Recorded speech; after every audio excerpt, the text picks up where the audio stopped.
Sababu 3 zinazowafanya wanawake wa Marekani wa Kiafrika na walioko nchi za Ulaya kwa ujumla kushindwa kushika ujauzito kirahisi. Na najua hizi sababu unazifahamu lakini bado ulikuwa haujazijua.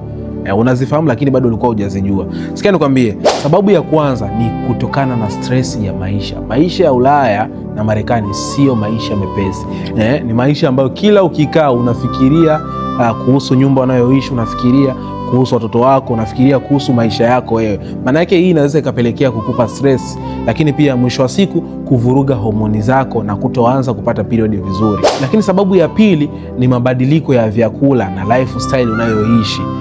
Hii inaweza ikapelekea pia mwanamke kuweza kushindwa kushika ujauzito kwa urahisi. Lakini sababu ya 3, na hii ndiyo kubwa zaidi, ni kukaa muda mrefu bila kuwa na mume, na kuwa na mwanaume. Kukaa muda mrefu bila kuwa na mwanaume, lakini bila kushiriki tendo la ndoa. Na hii inaweza kapelekea pia wewe mwanamke kukaa muda mrefu bila kuweza kushika ujauzito. Sikia nikwambie, kama wewe ni mwanamke ambaye umeteseka kwa muda mrefu na hizi changamoto, umetumia dawa bila mafanikio yoyote, aidha labda mpaka sasa hivi bado hujatumia dawa, hakikisha unatafuta mapema, kwa sababu tutakusaidia kuweza kuondokana na changamoto zako kwa urahisi, kwa sababu tuna package ambazo zitakusaidia ndani ya muda mfupi kuweza kuondokana na changamoto zako hizo.